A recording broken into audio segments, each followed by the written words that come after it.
Coffee पर Kurukshetra show में मेहमानों द्वारा व्यक्त की गई राय और कमेंट्स उनके निजी विचार हैं। मेहमानों की राय को इंडिया टीवी या शो के होस्ट की राय ना मानी जाए। इंडिया टीवी का मकसद किसी भी व्यक्ति या वर्ग की भावना को ठेस पहुंचाना नहीं है।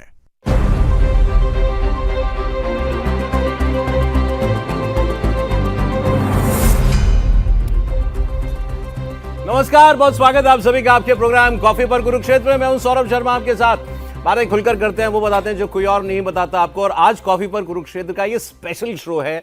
एक तो ज्यादा समय लेके आपके पास आए हैं और आज मैदान की बात हो रही है, क्रिकेट के मैदान की भी, सत्ता के मैदान की भी। जी हां, दोनों ही जगह बहुत जबरदस्त टूर्नामेंट चल रहा है। बल्कि ये नहीं पता चल रहा ज्यादा बड़ा मैच हो कहां रहा है। ये पॉलिटिकल पिच पे खेला जा रहा है आज या वानखेड़े में खेला जाएगा। एक तरफ बिहार की राजनीति में बहुत बड़ा उलटफेर हो गया। 20 साल तक मुख्यमंत्री रहने के बाद नीतीश कुमार अब आ रहे हैं दिल्ली और इसका खुद ऐलान किया उन्होंने। राज्यसभा के लिए नॉमिनेशन कर दिया। अमित शाह उस वक्त वहां पर मौजूद थे। अब सवाल यह कि नीतीश कुमार की जगह मुख्यमंत्री कौन बनेगा, तो ये तो हुई पॉलिटिकल बात। बीजेपी का बनेगा ये तो तय है, लेकिन कौन, इसकी बात अभी तक फाइनल नहीं हुई है।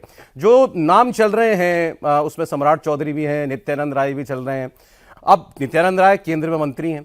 दूसरी खबर आ रही है आज क्रिकेट के मैदान से। क्रिकेट के मैदान में हम T20 वर्ल्ड कप के सेमीफाइनल मुकाबला खेलने के लिए उतरने वाले हैं। टीम इंडिया तैयार है और देखिए हम भी ब्लीड ब्लू उसी रंग में आए हुए हैं। इंग्लैंड के साथ मुकाबला है। टीम अगर जीत जाएगी तो फिर न्यूजीलैंड के साथ हमारी फाइनल में उसके साथ भिड़ंत होगी। अब सूर्य कुमार यादव और उधर देखिए जो सर नित्यानंद राय भी यादव हैं। तो ये देखिए, राजनीति में तो जातिवादी चल जाती है, क्रिकेट में इसका कोई काम नहीं है। क्रिकेट में चलती है स्किल।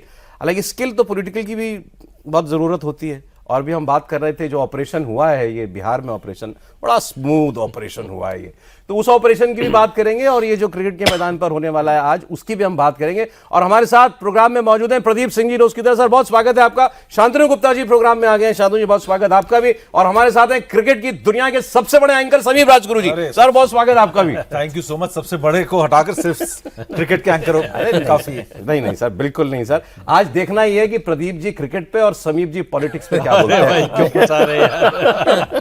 लेकिन पहले हम पहले पॉलिटिक्स की बात कर लें थोड़ी सी। बिल्कुल कर लीजिए। आपने जो ये टॉस होने वाला है 6-7 मिनट में। जल्दी आपको जितनी राजनीति करनी है कर लीजिए टॉस से पहले। जल्दी से प्रदीप जी बस बता देंगे कि कौन मुख्यमंत्री बन रहा है, बात खत्म। ये सेमीफाइनल जो लिखा है ना, सेमीफाइनल ही है। अच्छा, अभी वहां भी सेमीफाइनल ही हम इसलिए मान रहे हैं क्योंकि नाम नहीं आया है। बीजेपी का कौन मुख्यमंत्री बनेगा, डिप्टी सीएम कौन बनेगा, नीतीश जी के बेटे निशांत जी बनेंगे, बीजेपी का मुख्यमंत्री बन रहा है, ये पता है आपको? ऐसा प्रदीप जी ने बताया था कल। क्योंकि वहां भी फाइनल नहीं मालूम है, तो इसलिए वहां भी हम सेमीफाइनल में और यहां भी हम सेमीफाइनल में। सर पॉलिटिकल सेमीफाइनल क्या कह रहा है सर? देखिए, पॉलिटिकल सेमीफाइनल से पहले मैं एक दूसरे रूप में इसको देखता हूँ।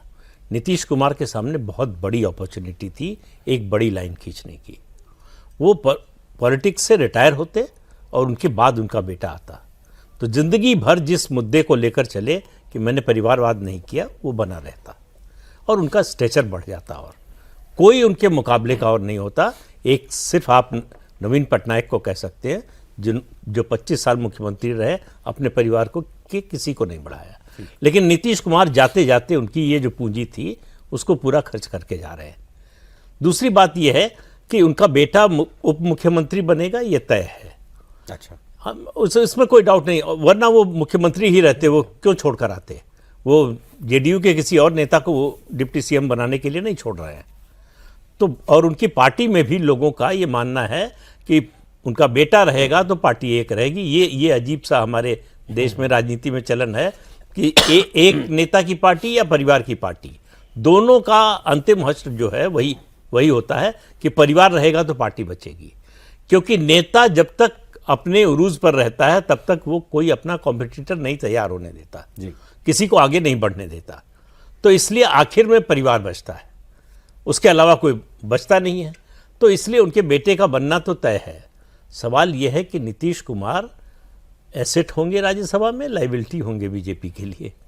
बीजेपी ने एक जगह से लाइबिलिटी को हटाया है, मैं कहता हूँ ट्रांसफ़र किया है, और उनका जाना उसी दिन तय हो गया था जिस दिन सम्राट चौधरी को होम डिपार्टमेंट मिला था। जी, बहुत रेयर होता है कि कोई मुख्यमंत्री स्टेट में होम डिपार्टमेंट किसी और को दे। महाराष्ट्र में ये एक्सपेरिमेंट हुए हैं जो गठबंधन सरकार के, उसमें होता रहा है। भाजपा शिवसेना में भी हुआ, कांग्रेस एनसीपी में भी हुआ। जिसका सीएम है वो दूसरे का डिप्टी सीएम है, उसको होम मिल जाता है। लेकिन बिहार में ये पहली बार हो रहा है, कम से कम इस गठबंधन में तो पहली बार हो रहा है। तो उसी समय इंडिकेशन हो गया था कि अब नीतीश कुमार की उल्टी गिनती शुरू हो गई है सीएम के रूप में। तो कायदे से उनको चाहिए था कि 2020 में अगर वो मुख्यमंत्री बनने से मना कर देते तो उस समय केंद्र में आते, तो इस समय कम से कम वाइस प्रेसिडेंट होते वो मौका वो चूक गए। और आप कह रहे हैं कि वो बेटे की एंट्री का भी अभी अनाउंसमेंट ना होती, बाद में होती, तो बाद में होनी चाहिए थे, मतलब उनके रिटायरमेंट की घोषणा के बाद। मेरा तो मानना है उनका रिटायरमेंट हो गया, ये पेंशन मिली है राज्यसभा बिल्कुल ठीक, की जो सीट मिली है वो पेंशन के रूप में है।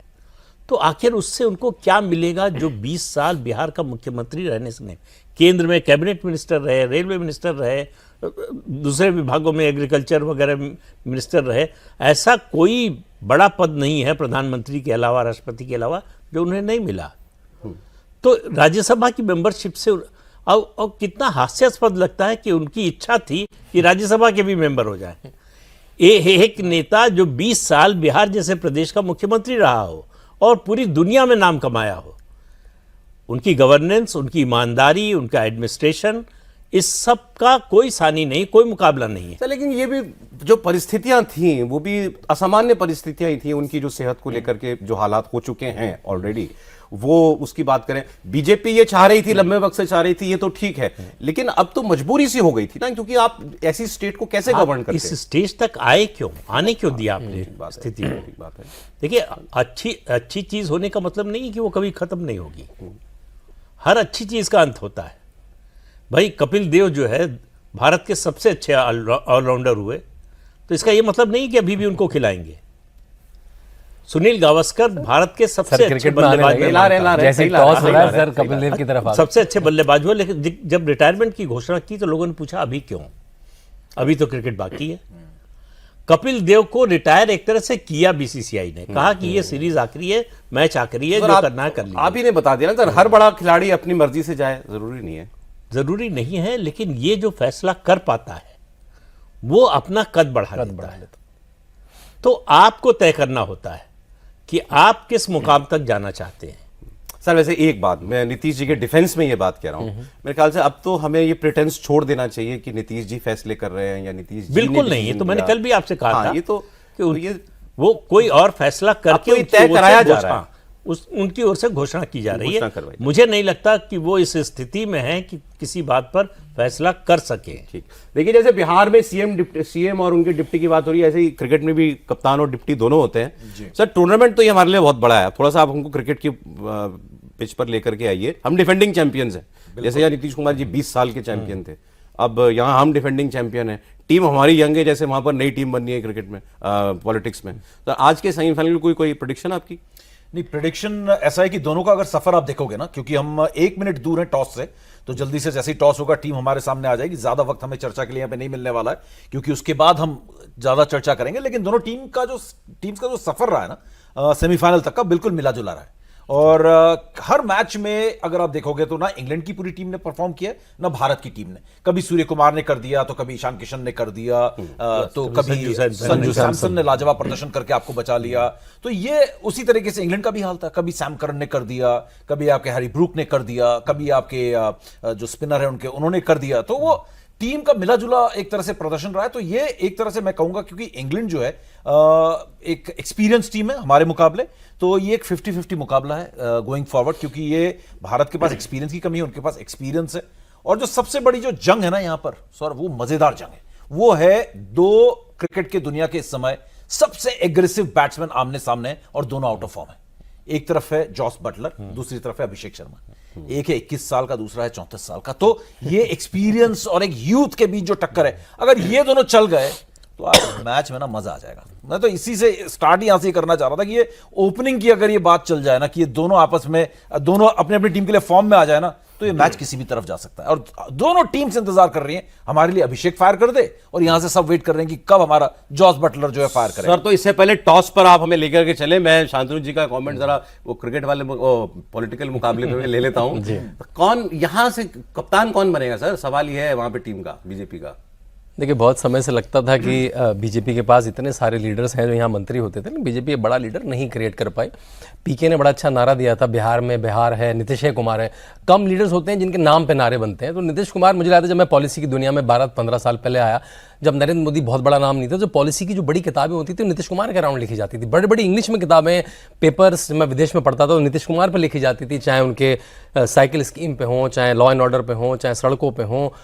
तो हम तो जब जो सुशासन बाबू हैं, जो गुड गवर्नेंस है, तो यहाँ या फिर चंद्रबाबू नायडू, तो अब जो भी होगा देखिए, अब जब आप इतना लंबा पॉलिटिकल करियर जीते हैं तो इच्छाएं आ जाती हैं। तो सुनने में जैसा कहा कि अगर वो इसको समाप्त कर देते यहाँ पारी तो बहुत अच्छा लगता, और राज्यसभा में मंत्री बन जाएंगे तो अगर उनकी सेहत मुख्यमंत्री के लिए खराब है तो कैबिनेट मंत्री के लिए भी खराब है। नहीं, वो तो सवाल ही नहीं, वो तो लगभग क्लियर है कि और कुछ तो नहीं हो रहा, बस तो लेकिन एक ऑनरेबल मेरे ख्याल से जिससे कार्यकर्ताओं को जेडीयू के लगे कि एक ऑनरेबल एग्जिट है, क्योंकि आप कितना भी समझाएं कार्यकर्ता अपने मन बना लेता है, तो मेरे ख्याल से इससे लगेगा कि ऑनरेबल एग्जिट। आपको बताऊं, आज पूरा दिन में बहस पूरी तरह शिफ्ट हो इस बात से तो खत्म ही हो गई कि नीतीश जी क्यों गए।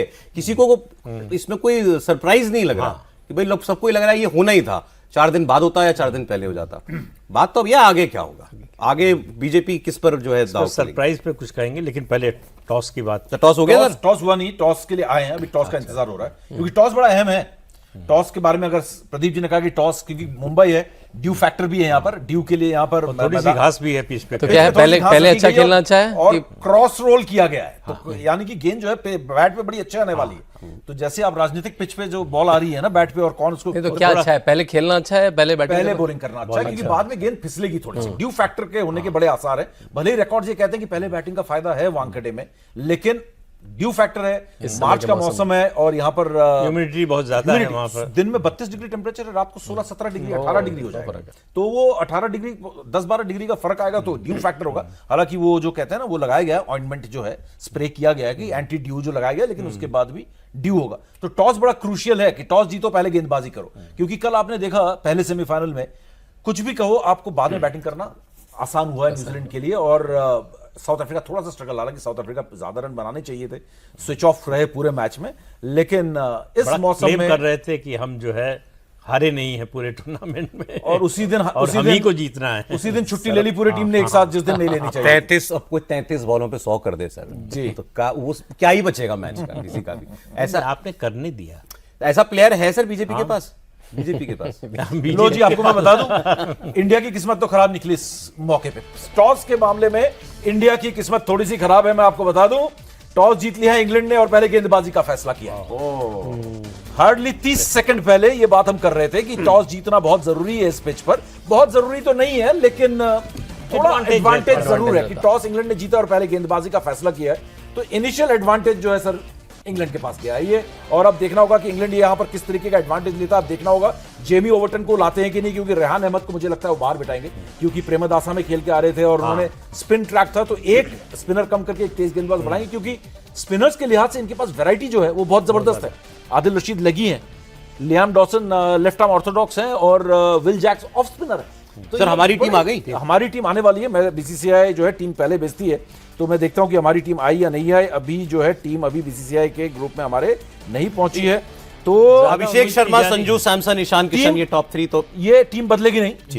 जो हमारे सोर्सेज भी बता रहे थे, जो हम खबर भी कर रहे थे, बहुतों को लग रहा था कि शायद अभिषेक को बिठाकर रिंकू को लाना चाहिए। रिंकू पीछे है, ईशान और संजू जो है ओपन कर लें, लेफ्ट राइट कॉम्बिनेशन भी हो जाएगा, और अभिषेक से रन नहीं बन रहे हैं तो ड्रेसिंग रूम का माहौल भी जो है बिगड़ेगा नहीं, क्योंकि आपका स्टार्ट लेफ्ट राइट वाला मिल जाएगा। लेकिन टीम में कोई बदलाव होगा नहीं, ये खबर आ चुकी थी। और इस समय बदलने का अगर कोई सोच रहा है टीम मैनेजमेंट तो गलत है। अब अभिषेक को आपने इतना लंबा रोप दिया है, तो आप 2 मैचेस और दो, क्योंकि ये अगर फॉर्म में आ गया तो ये वन साइडेड कर देगा मैच को, ये भी हमें मालूम है। और यंग टैलेंटेड लड़का है। सबसे बड़ी प्रॉब्लम ये होती है कि कई बार कुछ प्लेयर होते हैं, जैसे कि सचिन तेंदुलकर, आपने गावस्कर कपिल देव का एग्जांपल दिया था, वो टेम्परामेंट बाय नेचुरल लेके आते। Virat Kohli big match player जो होते हैं, खरे बिग मैच, लेकिन हर कोई ऐसा नहीं होता, वो 100 में एक होता है, हजारों में एक प्लेयर होता है। अभिषेक विथ टाइम वो टेम्परामेंट डेवलप करेगा। इस समय वो बच्चे की तरह थोड़ा सा डरा हुआ लग रहा है इस लेवल पे आके। उसकी अगर आव भाव देखोगे ना शक्ल के, तो वो ऐसा है जैसे गलतियां हो गई तो वो देख रहा है पापा मैं क्या करूं ना, बच्चा जो है ना बहुत अच्छा खेल रहा है लेकिन टूर्नामेंट में जाके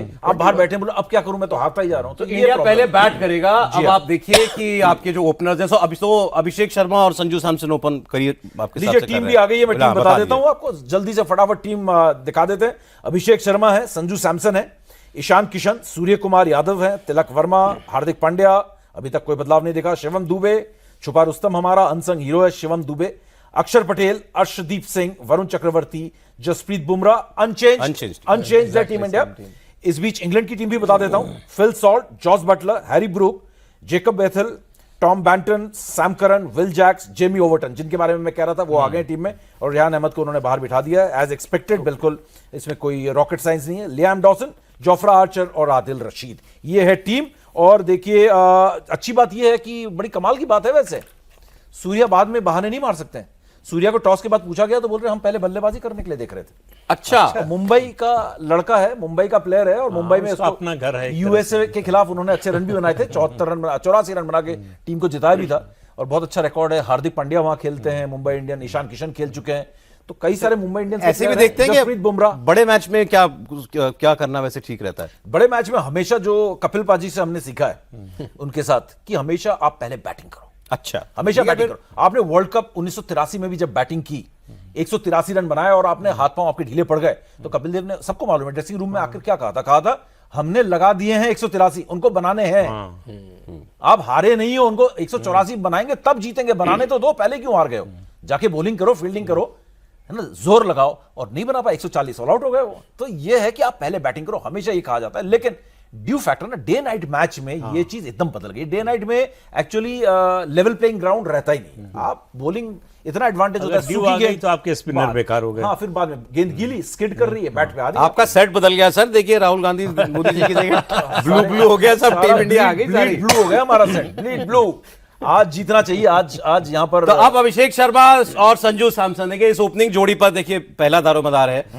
ये क्या करते हैं शुरुआत के ओवरों में, अगर अच्छे रन लग गए तो फिर जाहिर है आगे जाकर के प्रेशर थोड़ा कम हो जाता है। फॉलो कर रहे हैं वर्ल्ड कप, नहीं कर रहे हैं शांतनु जी? बिल्कुल कर रहे हैं, बिल्कुल कर रहे हैं। आजकल देखिए इतना सोशल मीडिया से आता है, आप प्रदीप जी का वीडियो भी देख रहे हो तो बीच में ऐड क्रिकेट का ही आता है उसमें, तो आप क्रिकेट तो मिस ही नहीं कर सकते। लेकिन हाँ, इतना क्रिकेट हो गया है कि जैसे प्लेयर के नाम उतने फॉलो नहीं हो पाते ना। जब आप देखिए, जब तक कोहली, रोहित और टीम में नहीं है धोनी, तो ऐसा लगता है कि कुछ और ही नई सी टीम है। हर फॉर्मेट में टीम भी बदल जाती है, टीम भी बदल जाती है। सर क्या कंपिटिटिव टोटल क्या होता है इस पिच पर? नहीं, कंपिटिटिव टोटल तो मैं बताऊंगा, लेकिन मैं प्रदीप जी से जानना चाहता हूं। देखिए कपिल देव, गावस्कर उस जनरेशन से देखते हुए आ रहे हैं क्रिकेट, और उससे पहले से बेदी को भी इन्होंने देखा होगा, सबको देखा है, 1975 वर्ल्ड कप से फॉलो कर रहे हैं। तो ये एक तो कैसे इवॉल्व हुआ है, 2020 भी ये देख रहे हैं। आपको क्या लग रहा है सर आज की, मैं ये जानना चाहता हूं, मैं तो जो लगातार क्रिकेट कवर कर रहा हूं, मैं आपका नजरिया जानना चाहता हूं आज के मैच में। दोनों टीमों में एक बेसिक फर्क जो है, इंग्लैंड की टीम बड़ी प्रोफेशनल है, वो काउंटी क्रिकेट भी खेलते हैं, हालांकि हम भी अब जो है वो आईपीएल खेलने लगे हैं, तो वो डिफरेंस थोड़ा कम होगा। लेकिन इंडिया के पास रॉ टैलेंट हमेशा इतना ज़्यादा होता है कि वो एक्सपीरियंस को ओवरकम कर लेता है, कि एक्सपीरियंस टीम है, लेकिन हमारे पास जो प्लेयर हैं, एक दो प्लेयर ऐसे जो अगर चल गए तो मैच लेके आएंगे, अगर पूरी टीम ही नहीं चली तो फिर तो किसी से क्या उम्मीद कर सकते हैं। लेकिन ये है कि मतलब मैं भारतीय हूं तो इसलिए उम्मीद यही करता हूं, चाहता यही हूं कि भारत की टीम जीते। लेकिन इस समय केवल टॉस की वजह से थोड़ा एडवांटेज इंग्लैंड को मिला है, लेकिन वो डिपेंड करेगा कि हमारे बैट्समैन किस तरह से शुरुआत करते हैं और बॉलर्स जो है शुरू में विकेट ले पाते हैं कि नहीं। बिल्कुल बिल्कुल बिल्कुल। और अगर बात करें ना, आपने पूछा ना स्कोर, पार स्कोर, देखिए सेमीफाइनल है, और आप अगर पिछला मैच ईडन गार्डन्स में देखें, पार स्कोर जो था 180 से 185 था, और क्या हुआ, एक 169 बनाया उन्होंने। सेमीफाइनल का दबाव, नॉकआउट का दबाव एक डिफरेंट दबाव होता है, बिल्कुल डिफरेंट दबाव होता है। मुझे लगता है कि ये बैटिंग पिच है, बहुत अच्छी पिच है ये, लेकिन ये वही पिच है जिसमें आप वेस्ट इंडीज के खिलाफ हारे थे, इंग्लैंड वाले। हाँ, वही पिच है, 2 मैचेस खेले यहाँ पे, एक जीते एक हारे इसी वर्ल्ड कप में इंग्लैंड वाले। तो इस पिच पर जिसपे वो खेल रहे हैं, इस पे वो हार चुके हैं मुकाबला वेस्ट इंडीज के खिलाफ। तो ये पिच बैटिंग के लिए बहुत अच्छी है, बैट पे आएगी, लेकिन वो इंग्लैंड और ये 15 दिन के बाद वाले इंग्लैंड में बड़ा फर्क आ गया है, इनमें कॉन्फिडेंस आ गया है, बहुत अच्छा वो खेल के आ रहे हैं। तो मुझे लग रहा है कि कम से कम आप यहां पर जो पार स्कोर है उसको तो आपको टच करना चाहिए, 180 से 185 के आसपास, नहीं तो प्रॉब्लम ये होगी कि ड्यू अगर आ गया जिस हमने देखा कि कोलकाता में ड्यू नहीं आया था तो इतना ज्यादा फर्क नहीं पड़ा। हमने देखा कि सूखा हुआ था मैदान, एंड ऑफ द डे सूखा हुआ था। वेस्ट इंडीज को कोई डिसएडवांटेज नहीं हुई ज्यादा। अगर आप इंडिया के मैच में देखें, हमने सोचा कि हमें वो होगा तो एडवांटेज मिलेगा बाद में बैटिंग करते हुए, ऐसा कुछ भी नहीं हुआ था। तो इंडिया को कम से कम 180 यहां पर पार स्कोर लगाना होगा, जिससे कि सामने वाले पे थोड़ा सा प्रेशर तो जाए। नहीं तो अगर आप कहीं 165 170 रह गए, अंडर प्रेशर रह गए, तो बड़ा मुश्किल होगा। प्रॉब्लम यहां पर यह है कि आपके टॉप 3 को एक्सपीरियंस नहीं है इस लेवल पर खेलने का, और लगातार स्ट्रगल कर रहे हैं। आज वो किस तरीके से उस टेम्परामेंट को लेके आते हैं, कैसे ओवरकम करते हैं, कैसे उनको मेंटोरिंग करते हैं यहां पे, क्योंकि वो मेंटोर भी रह चुके हैं गौतम गंभीर कोच के साथ साथ। आईपीएल में काफी एक्सपीरियंस है, सूर्य कुमार यादव है। तो ये किस तरीके से इस मौके में इनको लेके आते हैं दोबारा। अभिषेक अगर उतरता है आज, अभिषेक शर्मा जिसने 135 रन बनाए थे 53-55 गेंदों में पिछले साल इसी इंग्लैंड के खिलाफ, 247 हमने बनाए, 97 इनको ऑल आउट कर दिया था, 150 रन से हम मैच जीते। वो सर उनके ऊपर कब लागू होगा वो लॉ ऑफ एवरेजेस? तो लॉ ऑफ एवरेजेस नहीं, हमारे और इन पे लॉ ऑफ एवरेजेस दूसरा वाला लागू होगा। परफेक्ट डे, वही मैंने कहा। हाँ, तो परफेक्ट डे हमारा भी आना चाहिए आज। हम भी वेट कर रहे हैं वो परफेक्ट डे आने का, और परफेक्ट डे आ गया तो हम जीतेंगे, इसमें कोई डाउट ही नहीं है। उनके परफेक्ट डे से हमारा perfect day will be more impactful, ये आप ध्यान रखना आप। क्योंकि हमारे पास जो प्लेयर्स हैं इस समय, अगर जॉस बटलर की मैं बात करूं, जॉस बटलर में वो दम नहीं रहा है। जॉस बटलर अब ओवर द एज हो चुके हैं, उनसे होता नहीं है वो। फिल सॉल्ट उनके बहुत खतरनाक खिलाड़ी हैं, लेकिन अगर हम टॉम बैंटन की बात करें, उनके मिडिल ऑर्डर में अगर आप जाएंगे, हैरी ब्रूक के अलावा वो इंपैक्ट किसी प्लेयर के पास नहीं है जो हमारे पूरे के पूरे टीम अगर बैटिंग लाइनअप में आप देखेंगे शुरू से लेके ईशान किशन, संजू सैमसन, अभिषेक शर्मा, तिलक वर्मा, सूर्य कुमार यादव आ जाते हैं, हार्दिक पांड्या आ जाते हैं, Shivam Dubey does very well. Shivam Dubey even नहीं, ओनली शिवम पिछले मैच में भी उसने हार्दिक से ये तो मैं आना, हार्दिक से आपको उम्मीद है कि हार्दिक थोड़ा सा कंट्रीब्यूट करें, क्योंकि पिछले मैच में वेस्ट इंडीज के खिलाफ आपको 2 ओवर में सर 17 रन चाहिए। हार्दिक विकेट देकर आ गए और हर बार हार्दिक यही कर रहे हैं। हार्दिक से एक्सपेक्टेशंस है जिस लेवल के वो खिलाड़ी मैच को फिनिश करें वो आप अगर उस समय आके शिवम दुबे 2 चौके नहीं लगाते आप, तो मैंने उस समय वो एक्सपेक्ट तुरंत पोस्ट किया, मतलब इस 2 चौके की आज जो वो है ना वैल्यू जो है 80 रन से कम नहीं है, क्योंकि थके हुए संजू सैमसन को उन्होंने सपोर्ट किया आके। और वही चीज जसप्रीत बुमराह ने तुरंत पोस्ट मैच में कहा, बोलता आप वो जो 2 चौके थे ना शिवम दुबे के, वो इतने वैल्यूएबल थे, आज किसी की नजर उस पर नहीं जाएगी, लेकिन उस जीत में जो इसने योगदान दिया है वो कमाल का। वेल प्लेड शॉट्स, ऐसा तुक्के वाले नहीं थे। और ऑफसाइड में शिवम दुबे मारते नहीं है, लेकिन ऑफसाइड में भी कट मारा उन्होंने, स्क्वायर ऑफ द विकेट भी मारा है। तो ये बहुत जरूरी है कि हार्दिक पांड्या भी जरा अपने परफॉर्मेंस को ऊपर लेके आए, बैटिंग में खासकर। एक्सपीरियंस वाइज हार्दिक पांड्या सबसे एक्सपीरियंस प्लेयर होंगे मेरे ख्याल से। हाँ, सबसे एक्सपीरियंस प्लेयर है, बिल्कुल। हाँ, बिल्कुल एक्सपीरियंस प्लेयर। और हार्दिक आपके सबसे बड़े ऑलराउंडर है। आपकी तुलना जो है कपिल देव से की जाती है कि आपकी जो एबिलिटीज है कपिल देव जैसी, और इसमें कोई डाउट भी नहीं है, वो है एक्चुअली में, लेकिन उसको आप एग्जीक्यूट भी तो करें, उसको आप प्रदर्शन में तब्दील करें यहाँ पर। और आप बैटिंग पहले कर रहे हैं तो आपके पहले के 6 ओवर में जो आपका स्कोर रहा है पावर प्ले में, आप अमंगस्ट ऑल द टीम्स, जितने भी टीम्स हैं, सबसे पूरा आपका रिकॉर्ड है। अच्छा जी, सबसे खराब आपका पावर प्ले का रहा है अब तक। अभिषेक और ईशान किशन ने ओपन किया, संजू आए तो थोड़ा सा ठीक हुआ है। पहले 6 ओवर में आपका 17-18 रन में आपका पहला विकेट जा रहा है, और पावर प्ले में आप मतलब ऐसा हो ही नहीं रहा कि विकेटलेस जा रहे हो, सबसे पुअर आपका रहा है। तो पावर प्ले आपको सबसे पहले अच्छा निकालना पड़ेगा। और आप देखो, जब भी हमने पावर प्ले अच्छा खेला है उसके बाद सब कुछ ठीक चलता है, ऐसा लगता है ये वो टीम है ही नहीं। सबसे बड़ी बात ये कि अगर पावर प्ले अच्छा चला गया उसके बाद सब लगते हैं कि ये तो एक से एक सूरमा। इंडिया के ओपनर्स लेजेंडरी रहे हमेशा, बिल्कुल आप देखें तो मतलब वो पावर प्ले गड़बड़ हो जाए ना तो फिर बाद के बैट्समैन पर प्रेशर आ जाता है। एक्सपीरियंस नहीं है, विराट कोहली संभाल लेते थे, अब विराट नहीं है आपके पास उस तरीके के। लेकिन एक बात आप मानेंगे कि नहीं मानेंगे, ये ठीक है टीम इनएक्सपीरियंस्ड हो सकती है तुलना में, लेकिन आजकल इतना क्रिकेट खेला जाता है कि मुझे नहीं लगता कि ये कोई बिग मैच प्रेशर लेने वाले अब लड़के रह गए हैं सर। क्यों? या है sir big match pressure, knockout always आता ही है। बड़े से बड़े खिलाड़ी पे आता है, बड़े से बड़े खिलाड़ी पे आता है। जिस दिन इलेक्शन का पोलिंग डे होता है उस दिन रात को सौरभ जी को नींद नहीं आती है लोकसभा इलेक्शन। कल पूरा दिन जो है मुझे कहीं से एक गलती नहीं होनी चाहिए। 20 साल से एंकरिंग करते हुए भी हम पर प्रेशर होता है, आज मुझ पर प्रेशर है। सेमीफाइनल मैच है, आज मुझे ये हो रहा है कि भाई ऐसा ये भी बोलना है, ये भी बोलना है, 5 चीजें दिमाग में चल रही है। तो प्रेशर ना होने का तो सीन ही नहीं है। प्रेशर नहीं है तो मतलब वो उस लेवल का इवेंट ही नहीं है।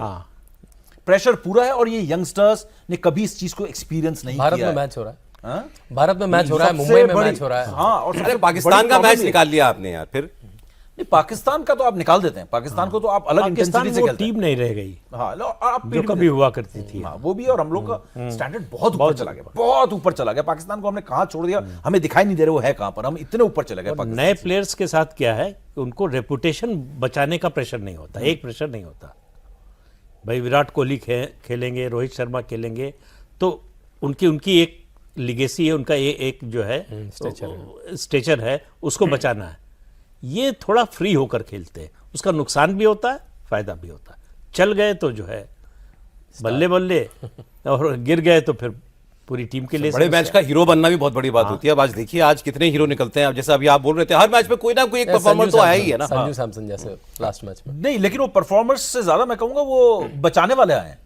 बच गए हो आप, इसको हम दूसरे तरीके से देखना पड़ेगा। आप बचे हो, है ना। बचाने वाले वो क्या हो गया, बार बार किसी ना किसी के बैट से थोड़े से रन निकल गए और अब बच गए। और आपकी जो सबसे बड़ी प्रॉब्लम इस समय आ रही है, जो इस मैच में नहीं आनी चाहिए, वो है वरुण चक्रवर्ती।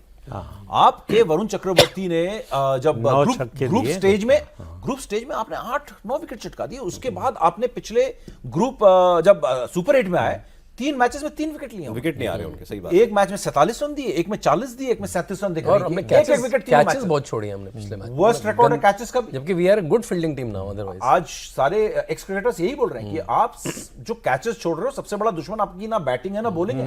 आप जिस तरीके से कैचेस टपका रहे हो, कैचेस भी टपका रहे हो, और आपका ये पूरे 1 साल से हो रहा है, पिछले 1-1.5 साल से आप कैचेस टपकाने का जो सिलसिला चल रहा है वो भी चल रहा है। तो आपको बहुत जगह जो है ना नट टाइट करने पड़ेंगे। और सबसे बड़ी प्रॉब्लम वरुण चक्रवर्ती, जिन्होंने कल 2 घंटे प्रैक्टिस की मॉर्ने मॉर्कल के साथ कि मेरा टप्पा सही पड़ रहा है कि नहीं। टप्पा क्योंकि उनका बिगड़ रहा है, वो थोड़ा सा शॉट डाल रहे हैं, उनको मार देते हैं तो उनकी लाइन और लेंथ बिगड़ जाती है। और इनको बहुत अच्छा डिकोड किया सुनील गावस्कर ने भी और भी क्रिकेटर्स ने, कि ये जो इनकी जो गुगली थी, जो वो मारते हैं आउटसाइड द स्टंप गिरती है और कट के अंदर आती है, जो अनप्लेबल होती है, उसको इन स्विंग और इन कटर की तरह खेलने लगे बैट्समैन। रूम बनाया, छक्का मार दिया। जैसे ही छक्का खा रहे हैं वरुण थोड़ा सा अपना सिट्टी पिट्टी, मामला ज़्यादा टेक्निकल हो रहा है, आप संभालो अब। तो वो नहीं होना ही चाहिए भाई। अगर समीप जी बैठे हैं और नहीं, ये सर, ना ऐसा नहीं, हो। मतलब बहुत सिंपल बात बता रहा हूं। जो गेंद अंदर आ रही है उसको इन स्विंग की तरह खेल रहे हैं, और बाहर जाती हुई गेंद को थोड़ा सा बैकफुट में जाके पटाखा, तो वो चपेड़ मार रहे हैं, जिसको हिंदी में कहते हैं, है ना, स्लैंग में। तो वो वरुण चक्रवर्ती अपनी लाइन और लेंथ थोड़ी सी भटक गए। वो लाइन और लेंथ अगर ना भटके तो आपके लिए वो मिडिल ओवर्स में विकेट भी आए और रन भी रुके, जो आपकी जीत का रीजन था। आपके मिडिल ओवर्स में जो आप फंदा कसते थे ना, गब्बर की भाषा में टेटुआ दबा देते थे, वो वरुण चक्रवर्ती करते थे टेटुआ दबाने का। वो नहीं हो रहा है, सफोकेट नहीं कर पा रहे हो आप। वो सफोकेशन जैसी खत्म नहीं हो रही है। जैसे आप साउथ अफ्रीका के खिलाफ देख लो, 24 for 3 to 187 वरुण चक्रवर्ती पिटे आके, उनको मार मार के उनको। सर अभी तो बैटिंग की बात आप बताइए, क्योंकि भारत ओपन करने वाला है थोड़ी देर में। इनिंग्स पेस ठीक हो रही है, मतलब 20 ओवर्स की भारत की पेस नहीं, पेस अभी तो ठीक नहीं हो रही है बैटिंग। आप बताया उन्होंने कि स्टार्टिंग वही तो 5 में हम समस्या हो रही है। वो इनिशियली निकल गया जब एक बार, वो तो ठीक है, आपके ओपनिंग पे ज्यादा नहीं कर पा रहा। नहीं, ये हमारा हम लोग, मैं बता रहा हूं आपको, अगर आप 196 चेज कर रहे हो और आपने बहुत अच्छे से चेस किया साउथ अफ्रीका के अगेंस्ट, वेस्ट इंडीज के अगेंस्ट, और आपको लगा कि बहुत अच्छा चल रहा है, लेकिन अगर आप उस इनिंग्स में देखो, सबने देखा उसमें, आज की तारीख में इंडिया में हर कोई क्रिकेट का फैन है और क्रिकेट समझता है। संजू सैमसन ही पूरे मैच को खेलता रहा। वो ऑफिस में होता है ना, जो काम करता है उसको और काम दे दिया जाता है। मेरी फाइल भी तुम देख लेना, मेरी फाइल भी तुम देख लेना, बॉस ने बोला ये भी कर देना। तो संजू सैमसन को सब लाते गए, कोई 15 रन बना के जा रहा है, कोई 17 रन बना के जा रहा है। सारी एंकरिंग तो संजू सैमसन ने सबके फाइल क्लियर कर दिए, तो आप बच गए। ये बढ़िया है। हाँ, सबके फाइल संजू सैमसन क्लियर कर रहा है। भाई संजू सैमसन क्यों, आप अपना भी काम कर लो, हेवी लिफ्टिंग। और हाँ, हेवी लिफ्टिंग। और वो तो अच्छा हुआ, तिलक वर्मा के साथ इनका 47-50 रनों की साझेदारी हो गई। तिलक वर्मा हालांकि सबसे अच्छा खेल रहे हैं, अभी तक 50 नहीं आया, 44 नाबाद उनके बेस्ट हैं, लेकिन तिलक ने जो तेजी दिखाई 15-16 गेंदों में 26-27 रन बनाए, वहां से आपको वो उस प्लेयर के आते एक थोड़ा सा कॉन्फिडेंस तो आ जाता है कि वो एक एंकर कर लेता है। बिल्कुल, वो विराट वाली क्वालिटी है उसके अंदर। लेकिन आपको अब देखना होगा, अगर आज आपका पावर प्ले नहीं चलता है, फिर से अगर आप बाय चांस फ्लॉप हो जाते हो, आई होप कि ना हो, हर कोई एक्सपेक्ट कर रहा है कि अभिषेक शर्मा का वो दिन जो है ना, जिसका हर कोई इंतजार कर रहा है, हाँ, लॉ ऑफ एवरेजेस की जो आपने बात की, वो आज होगा कि आज फटेगा बम, आज फटेगा, आज जो है एकदम उड़ जाएगी इंग्लैंड की टीम। लेकिन अगर बाय चांस नहीं हुआ तो आपको यह देखना होगा कि सूर्य कुमार यादव जो है वो इस तरीके से नहीं चल सकते कि 18 गेंदों में 17 रन, 17 गेंदों में 20 रन। यूएसए पहले मैच के बाद से सूर्य कुमार यादव का बैट भी बोल नहीं रहा है। तो सूर्य कुमार को, सूर्य कुमार एक बहुत बड़ा लिंक है between top order and middle order के बीच का ब्रिज है। वो नंबर 4 खेल रहे हैं, ब्रिज है, वो ब्रिज ही टूट जा रहा है, जिसमें दिलीप वेंगसरकर एक जमाने में खेला करते थे। नंबर 4 में सचिन तेंदुलकर खेलते थे, बाद में ओपन करने लगे, लेकिन 4 नंबर बड़ा इंपॉर्टेंट लिंक है टीम, किसी भी बैटिंग ऑर्डर के अंदर। वो एक ब्रिज की तरह होता है मिडिल लोअर ऑर्डर और टॉप ऑर्डर के बीच में, जिसके पास दोनों क्वालिटी है, मैच फिनिश करने की भी और मैच को बचाने की भी। तो वो चीज सूर्य कुमार वहां पे फ्लॉप हो रहे हैं। तो टीम इंडिया के बैटिंग को तो आज अपना परफॉर्मेंस रेज करना ही है, इसके अलावा कोई चॉइस आपके पास है नहीं। अब अच्छी बात यह कि आप मुंबई में खेल रहे हो, मुंबई में सूर्या का रिकॉर्ड बहुत जबरदस्त है, बहुत रन सूर्या ने किए हैं। मुंबई इंडियंस से भी खेलते हैं, बुमराह वहां के मुंबई इंडियंस के कप्तान हैं, ईशान किशन एक लंबा समय वहां पे खेल चुके हैं, जसप्रीत बुमराह मुंबई, हार्दिक पांड्या, बुमराह भी वहीं। आई थिंक ये इंपॉर्टेंट फैक्टर है जो ये बार बार कह रहे हैं कि मुंबई इंडियंस के कई सारे प्लेयर हैं, उनके लिए होम ग्राउंड है, उनकी प्रैक्टिस होती है, लंबे समय खेलते हैं, तो आइडिया होता है पिच का कितनी दूर बाउंड्री है, कहाँ पे क्या फील्डिंग है, बहुत फर्क पड़ता है, लाइट कहाँ से आती है, बड़ा फर्क पड़ता है, तो इसका एडवांटेज मिलना चाहिए लगता है। बिल्कुल। और दूसरी चीज, जोफ्रा आर्चर से बचना होगा आपको। हर पावर प्ले में विकेट लिया उसने। जोफ्रा आर्चर जो कि T20 को डिकोड नहीं कर पा रहा था, उसने हर पावर प्ले में, उसके स्लोअर वंस भी खतरनाक है। हार्ड लेंथ का मतलब होता है गुड लेंथ से थोड़ी सी पीछे, और जब वो बॉल उठती है तो बाउंसर की तरह आती है उसकी।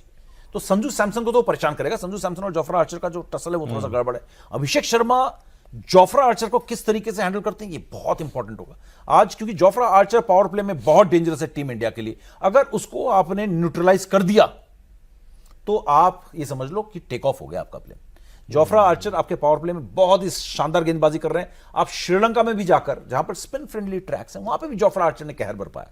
तो आर्चर एक इंप्रूव्ड, एक इवॉल्व्ड, एक नया जोफ्रा आर्चर T20 में देखने को मिला है। तो ये जोफ्रा आर्चर को किस तरीके से पावर प्ले में, अभी हम बैटिंग करने आने वाले 6-7 मिनट में, ये जोफ्रा आर्चर को किस तरीके से खेलती है देखना होगा, क्योंकि उसकी लाइन और लेंथ पकड़ना, उसकी स्लोअर वंस जो उसने डेवलप किया है लुंगी एंगेडी की तरह, वो बहुत खतरनाक है। और ये अभिषेक ऑफ स्पिन, मुझे लगता है कि ऐसा ना हो कि विल जैक्स को स्टार्टिंग में लेके आ जाए कि जो भाई ऑफ स्पिन लेके आओ और ये क्या।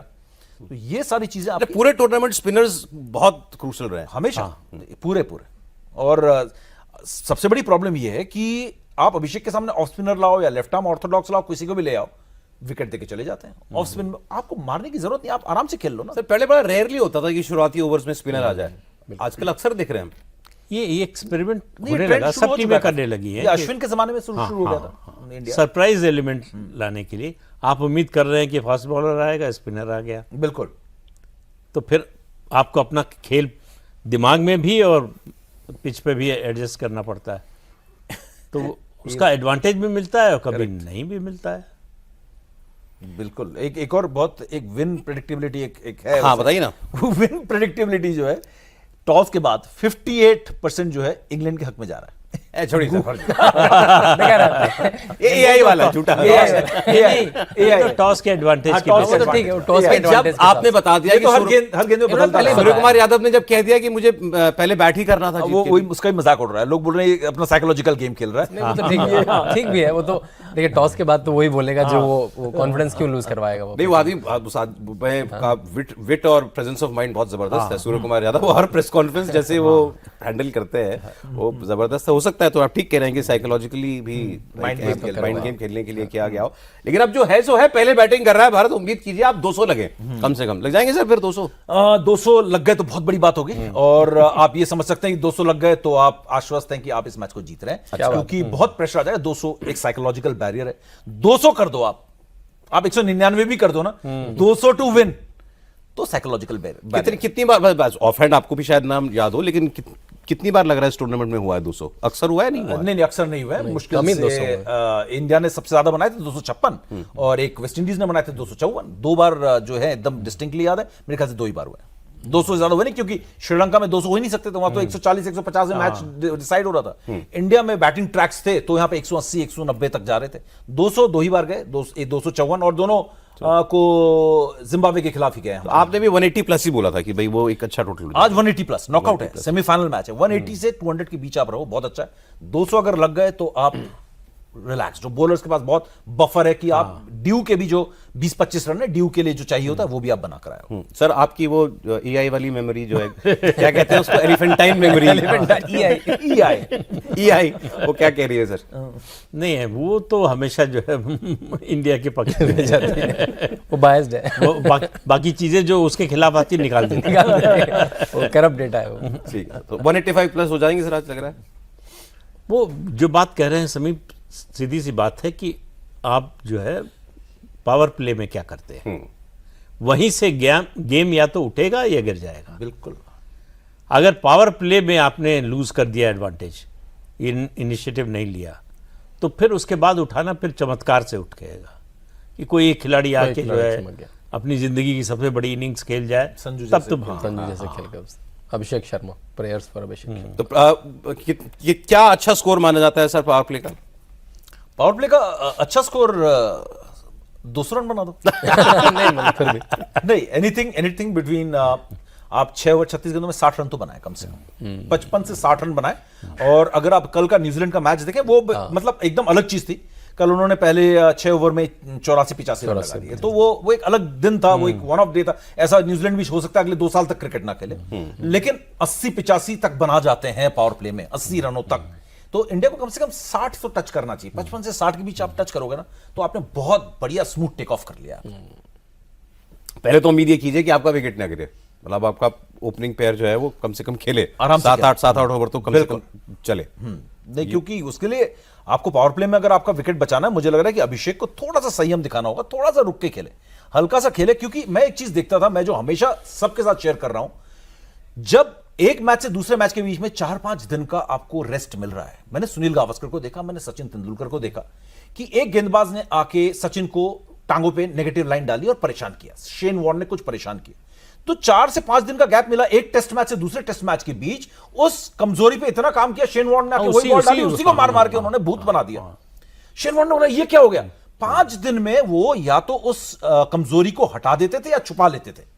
हमारे आज के यंगस्टर्स में टेक्निक में ये 2020 में प्रॉब्लम होगी, इतनी टेक्निकली ये साउंड नहीं है कि 4-5 दिन के रेस्ट में भी अभिषेक शर्मा डे 1 से 7 मैचेस हो गए हैं, 80 रन बना रहे हो 13 के औसत से, आप अपने उस प्रॉब्लम को सॉर्ट आउट नहीं कर पाए हो। आपको जबकि 4-4-5 दिन के तेंदुलकर का तो गजब का था ना, हाँ।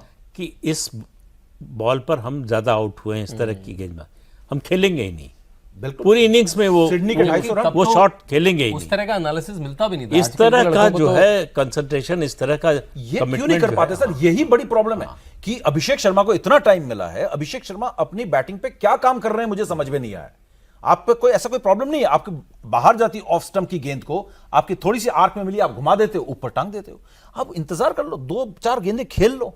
आप मेंटली इतने, आपके पास पेशेंस नहीं है, या आपके बैटिंग कोचेस कैसे नहीं बता रहे हैं? जो चीज इतने बड़े बड़े दिग्गज बॉलर्स ग्लेन मैग्रा हो या शेन वॉर्न हो, वो तंग करते थे तो नेक्स्ट मैच में आके उसी को पीटते थे जिससे तंग किया गया है। एशले जाइल्स बहुत फेमस एक इंग्लैंड के बॉलर हुआ करते थे और चीफ सिलेक्टर भी बने। एशले जाइल्स ने कहा है कि सचिन को मैंने एक बॉल में तंग किया, अगले टेस्ट मैच में आया तो मैं घबरा गया, ये क्या हो गया, कहां गई वो कमजोरी? तो ये चीज हमारे अब के बैट्समैन क्यों नहीं कर रहे हैं? ये अभिषेक आज करके आए और टेम्परामेंट पे काम करके आए। तो अभी आप प्रेडिक्टेबिलिटी फैक्ट वो बता रहे थे ना, क्या स्कोर? हाँ, तो वो इनका 100% चुनाव में होता है। सर मैच का सर आज का ये भी तो टेस्ट हो एक बार। मिक्स्ड है क्योंकि इसमें इमोशन ज्यादा होता है। वानखेड़े इंडिया जीतना चाहिए, वानखेड़े में जीतेगा इंडिया मुझे लगता है। तो वानखेड़े, तो ये आप उम्मीद कीजिए मैच बैट्समैन मुझे लगता है पिच पर पहुंच रहे होंगे, बिल्कुल पहुंच रहे होंगे। तो बैट्समैन पिच पर चले, हम शो से चले, फिर मैच देखें हम भी बैठ के। आप भी मैच देखिए और एंजॉय कीजिए मैच को, भारत की जीत की दुआएं कीजिए। और सर ने भूल ही दिया है कि वानखेड़े है, भारत को जीतना ही चाहिए। सर फिर कल फिर मिठाई के साथ मिलते हैं कॉफी पर। बहुत शुक्रिया प्रदीप जी, शांतनु जी बहुत शुक्रिया, समीप जी। समीप के साथ आपकी तो मुलाकात होती लंबा दिन है, लंबी शाम है पूरी, यहीं रहेंगे, बातचीत होती रहेगी। बहुत धन्यवाद।